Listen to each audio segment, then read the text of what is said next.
I think we all kind of have that Chinese blessing or the curse in disguise rattling around in our heads. May we live in interesting times. They're far more than interesting times that we're in at the moment. They're challenging in the extreme. They're tragic for many, and they don't have precedent really in the last 100 years. We find ourselves, however, as a Dáil today in a very difficult position. These estimates normally would have gone through, they would have been subject to a Dáil committee to be scrutinised. They only landed on our desk yesterday. We've had very limited time to parse and analyse them. We're being asked as a Parliament to approve spending measures, €6.8 billion, only 24 hours to analyse the enormous extra cost the spending the state is about to incur. And yet we know the effect of not passing these estimates is to put families over a cliff edge of funding. So that's not something that can be considered within this Parliament really in any serious manner. I'd like to acknowledge the briefing that we received yesterday, facilitated by the Assistant Secretary General in your department. While it afforded us the opportunity to raise questions and seek clarification on numbers, we had a very, very short lead-in time to that. I think most of the deputies would agree. It made it very difficult to do any sort of meaningful analysis or deep dive into the numbers. I admit that by and large the numbers speak for themselves when you look at them. There's nothing that particularly took anybody, I think, in this House by surprise when we looked at it. But as decision makers and representatives for our community, it's also going to be our job to communicate to the Irish people what's behind those numbers and the reasoning for it. And that job is made all the more difficult by the fact that the Minister has more or less admitted that these are fictitious estimates, that actually the basis that's standing behind them, we understand is predicated on the basis the policy direction is going to remain the same. However, we know that, in fact, policy is going to change significantly if we decide to extend out. So if we have the pandemic unemployment payment reverting to job seekers' allowance after 12 weeks, we know, or it appears to have been conceded that that's not going to be the case. So given the circumstances and ongoing lack of clarity, I do understand why that has to be the case, but reading today's Economic and Social Research Institute quarterly committee commentary, it only came out today, we get outlined 3 different scenarios which may give us an idea of what our country may face in the medium term, and allowing forward planning depending on the basis of which of these scenarios come closer to pass. And I want to know, are we doing a similar thing within the department? So are we scenario planning based on extension of our PUP payments? Are we scenario planning based on return to employment, on tapering these payments? And really, if we are doing that different form of modelling, those are the type of figures that we need to look at. Those are the ones that we can actually make educated commentary on, because we do find ourselves in the strange position where we're debating something which we know is going to change significantly within the coming days and weeks.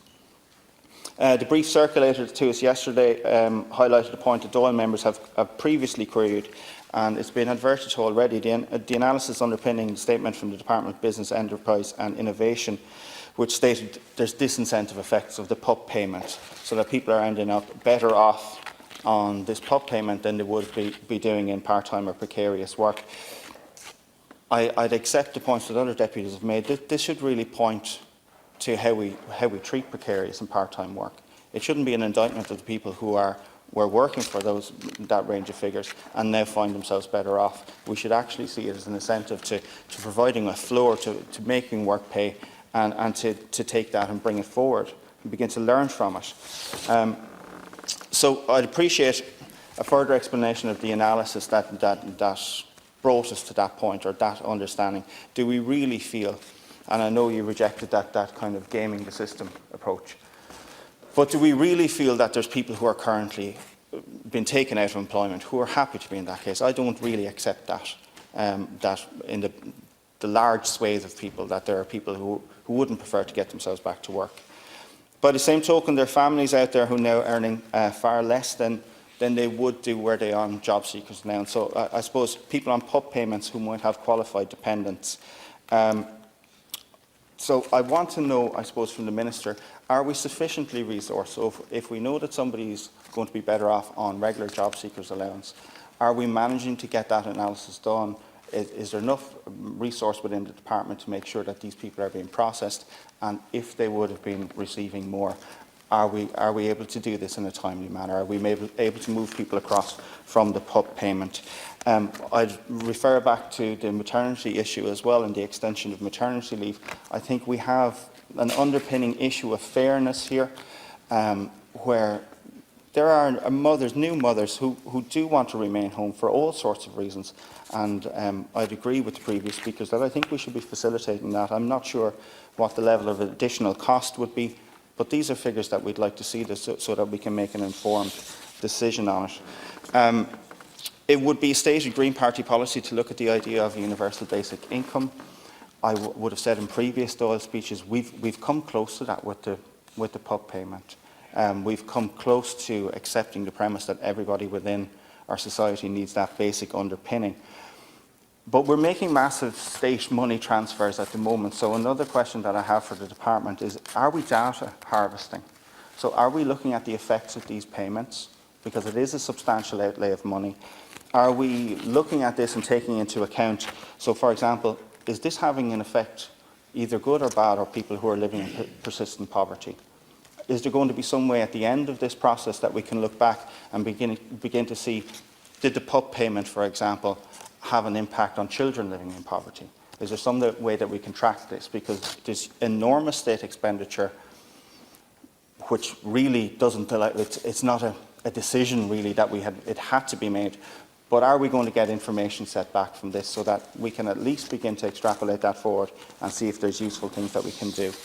The scenario that we're looking at, we're talking about the PUP payment moving to job seekers within a 12-week time frame.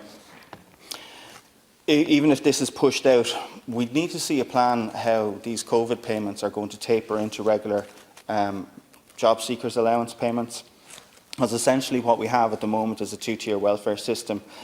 But what I want to drive at in this is the actively seeking work provision in job seekers. So if we transfer people from the COVID payment, from the PUP payment, into a regular job seekers, and we know these are people who have just exited the workforce, didn't want to, their jobs ceased, they were working away, next minute, because of the pandemic, they find themselves unemployed.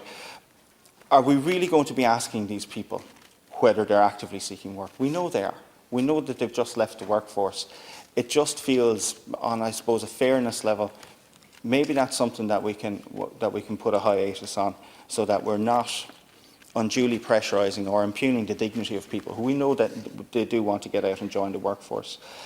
Minister, I'm going to advert specifically to one figure, which is the 26% increase in the winter fuel allowance. Now, I know from whence it derives, because we've extended the winter fuel allowance.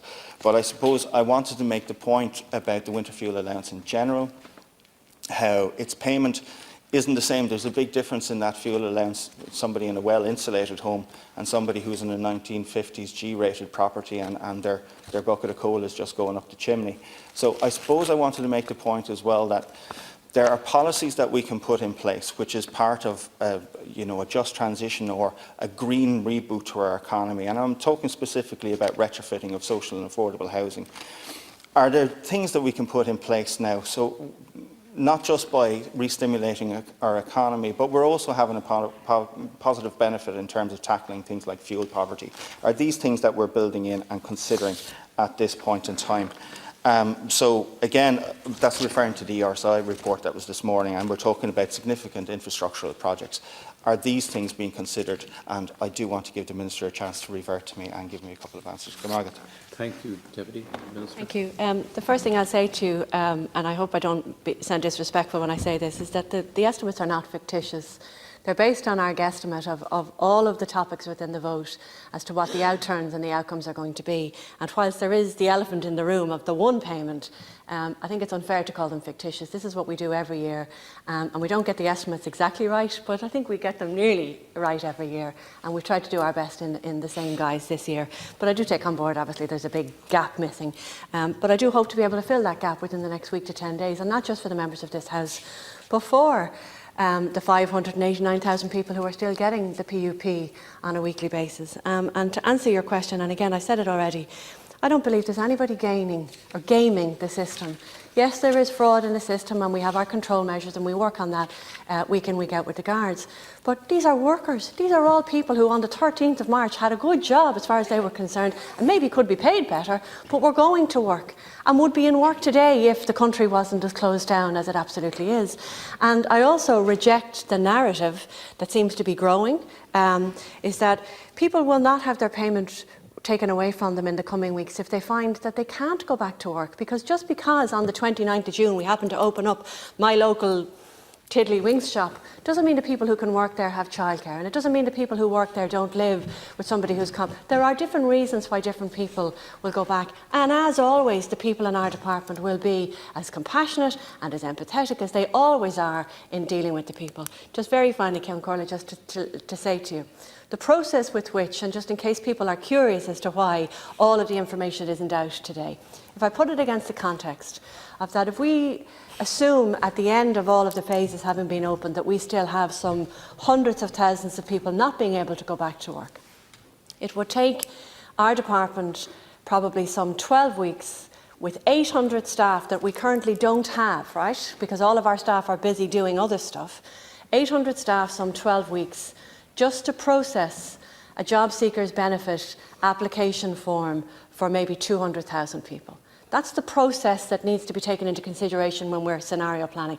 And that's against a backdrop of all of the other scenario planning that we're doing, how we are actually going to get people back to work with maybe the new jobs, as you've just aptly pointed out, that will be created because of the retrofitting programme that the next government hopefully will bring about. But also all of the new other opportunities that will arise that hopefully will compensate for the ones that might be slower to come back. Thank you very much, Deputy Chair.